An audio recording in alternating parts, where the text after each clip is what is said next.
Température. Saturation.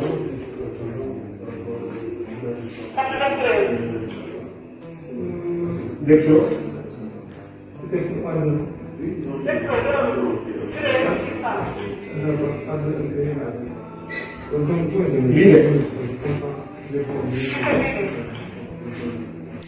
Ah, ils sont... Ça, mais le j'ai entendant.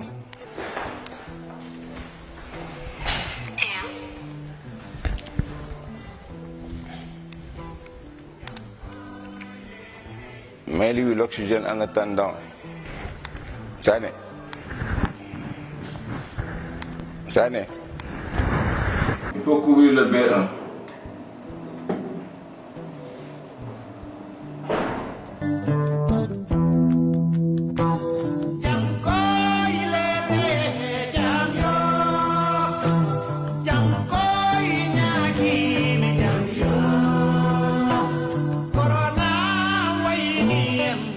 waaw maa ngi doog a pare kenn kii koo xamante ne dañ ma xool saytu dara nga xam ne dafa war a dialysé lépp lu aajo ci feebar bi xew actuellement mais am na ñoo xam ne tamit ñu ngi fi yore feebar bi dañ daan dialysé donc fii la ñuy internet di leen dialysé fi ñuy jël après mooy yore na feebar bi da doon dialysé léegi machine bi pare na dama koy testé pour jëlaat keneen non feebar bi moo ko laaj parce que feebar bi day laal lépp quoi. mais am na ñoo xam ne nag dañoo amoon feebar bi dañoo amoon insuffisance rénale chronique ci ñuy jël après daa amoon insuffisance rénale chronique léegi mu feebar donc foog muy continuer ay dialyse loolu war a mu war a ñëw après.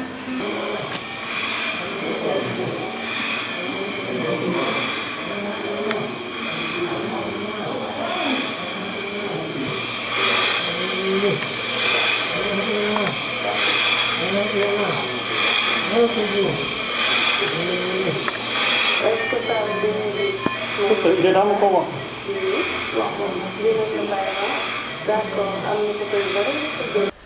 Feebar boo gis ñi gën a sonn ñoo ñëw réanimation donc boo gisee am nañ juróom benn malade juróom benn lañ am donc boo gisee ni lal yëpp am na may bu fa tëdd waaw mais am nañu si sonn trop mais am ñoo xam ni boo gisee ñu ngi commencé améliorer ñu ngi commencé seen feebar ñu ngi commencé améliorer tuuti. réanimation boo gisee si àdduna bi yëpp réanimation ñi gën a sonn ñoo fay dem donc loolu xel mën na nangu ni bu fekkee ñu gën a sonn ñoo fay dem dëgg-dëgg ñi faatu ci gën a sonn lay gën a bari moo tax ci àdduna bi yëpp dañuy wax ni réanimation téeméer boo jël ci gën a bari ñaar fukki ak juróom lu mu néew du ñu génn si réanimation bi kooku si pays yi gën a développé déjà waxuñu ñun déjà donc mooy chiffre yi nga xam ni si àdduna bi yëpp la am nañu dem ba lu ko ëpp sax bu ñu gisee fii ñun fii suñu service déjà bu ñuy liggéey normalement sans Covid bi téeméer boo jël ñaar fukk ak juróom-benn à peu près ñoo si génn àdduna su ñu commencé Covid ba léegi li ñu gis mooy téeméer boo jël après ñaar fukk ñoo si génn àdduna donc bu ñu xoolee bu baax lu ñu am ci ñuy gën àdduna si Covid bi moo gën a néew que li ñu am bu Covid bi amul waaye du caaganu rek ku ñëw fi am Covid da ngay gën àdduna sinon bu fekkoon loolu la kon ñun tamit du ñu liggéey parce que dañ naan comme amul njariñ ñëppay gën àdduna aussi dañuy xaw a baisser les bras waaw li tax muy compliqué parce que feebar bi déjà xam-xam bi ñu ci am ba wéragul bu baax feebar bu bees la feebar bu bees boo ko gisee chaque fois le temps que nit ñi di comprendre mën na am problème yu bëri yu muy indi. koo gisee ñoom ku ñu nekk nii nekkul dans le coma te muy ñett nit nekk ci dana ko nekk dans le coma gisoo fa kenn boo gisee loolu réanimation du coma c'est réanimation mooy sa cër yi si biir yaram bi ñooy lâché ñooy bàyyi ñoom la feebar bi jàpp donc mën nga xoolee fekk da nga garaaw te mën nga ko nekk dans le coma mu génn si koo xam ni mi doon wax léegi mu du si génn donc loolu la nit ñi yaakaar ne ku ñu nekk réanimation rek même ci àdduna bi yëpp réanimation boo gis téeméer ni joo gis ñaar fukki yi ñoom la ñuy nekk sous machine en temps normal ñooy nekk dans le coma ñi si des yëpp dañuy wax ak yow seen cœur moo lâché wala seen rein moo lâché wala seen foie moo lâché donc moo tax moo indi gravité bi. loolu benn la benn gravité bi mooy souvent feebar dañuy fekk malade bi ci terrain bu mu nekk moom en temps normal am na moom lu mu nekkoon bu fekk ay feebar yu mu doon sooxaale feebar yooyu moo tax nag Covid bu ñëwee mën na yee feebar yooyu te feebar boo gis àdduna bu ñëwee même accident dañuy wax bu accidenté sax bu la fekk nga yeneen feebar mën na ko yee donc mën na nag yee feebar yooyu ba feebar yooyu sax mën na la rey avant Covid bi donc loolu moo tax souvent ñu wax ñi nga xam ne ñu am ay feebar yu ndaw yu ñu daan sooxaale yu jël ay garab yu bëri ñu def ndànk parce que su bés bu ñoom feebar bu leen dal mooy gën a gaaw que ñeneen ñi.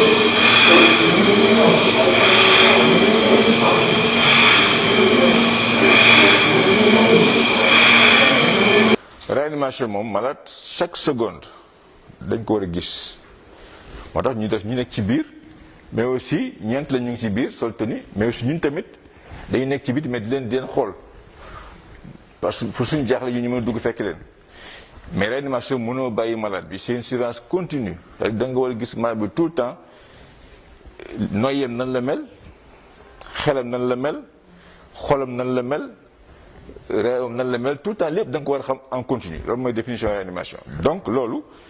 moo tax ñu am ay appareils yuy surveiller loolu ba pare nag appareil du doy il faut que nit ñi di gis pour mën a agir en tout moment parce que malade réanimation c'est imprévisible ma nga toog malade bi wax ak yow subitement rek mu jaxasoo donc moo tax mënoo ko sori trop loolu moo tax liggéey bi di metti moo tax boo gisee fii dañuy bàyyi ñetti médecins yu nekk fii toujours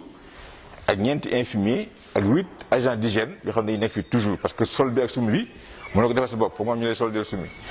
donc moo tax liggéey bi day metti ñooñu bu ñu xëyee bu ñu defee 24 heures ñii bi ñeneen ñëw loolu mooy tax liggéey bi xaw a woyof mais ba léegi dis na waaye jar na ko ndax aussi boo gisee nit fi mu toll aussi nga nekk pour dimbali ko pour mën a retrouver ay capacité am loolu aussi coono bi dina ko jar. effectivement ñun dañuy liggéey centre national la soit day mën naa jugee urgence boo gisee bu ñu commencé ba léegi am nañ fanweeri nit yu jugee urgence parce que foofu dañuy isolé nit ñi yoo xam ne isolé nañ leen ñeen ñu yóbbu leen pavillon Boufflers ñu test leen ñu positif parce que sonn ñu woon ñeen ñu indi leen fii test leen ñu positif wala ñu jugee pavillon Boufflers directement parce que dañoo keneen mën na fi indi woon wala ñu jógee ci yeneen gox yi am ñu fi jógee Touba ñu jógee Tivaouane ñu jógee Thiès ñu jógee yeneen centre de santé yi mais souvent dañuy collaborer ak SAMU ministère même su ñun bu ñu jaaree suñu directement comme démb c'était le cas dañuy woo SAMU ñu ne am na ku ñu woo nangam ak nangam pour SAMU jël contact ak ñoom pour jéem leen indi daan nañu def souvent. feebar bi moom am na bon ñun xam nañ ko sinon duñu toog fii parce que ça fait ñaar fukki fan ñu fay nelaw. donc bu amoon lu ñu ko def donc am na li ñuy foog ñu xam ne am na moo tax nga gis ay cas très grave nga gis ni ñuy sonn nu ñu ko def donc am na mais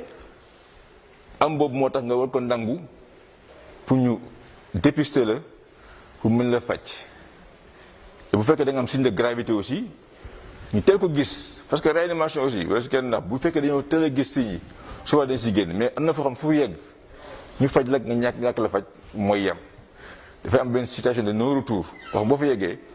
amul foo dem ci àdduna bi boo mën ci génn loolu ma xaw a gaaw ci réanimation donc nga dem fa teel moo gën waaw parce que fu mu yegg moom amul kenn ko si mën donc am na foo nit ñi xam ko ñu leen di ñaax aussi ñu jël ay mesures de prévention. oui tur bi bon ñu ngi fi tous les jours parce que ñu ñooy liggéey si ñoom. donc ñun suñu mel ni ñoom day xaw a metti il faut que ñu am moral bu dëgër pour mën affronter parce que ñu tey foo ñu gëm ni ñoom mën nañ ci génn suñ ko gëmul ñun duñ def effort pour génn leen ci kàttanu yàlla du dëgg donc foog ñu gëm ko que mën nañ ñoom ñëpp mën nañ ci génn moo ñu def effort bu bëri pour ñëpp liñ bëgg mooy ñëpp génn ci ñibbi seen kër te yàlla mën na ko def. Merci beaucoup, professeur.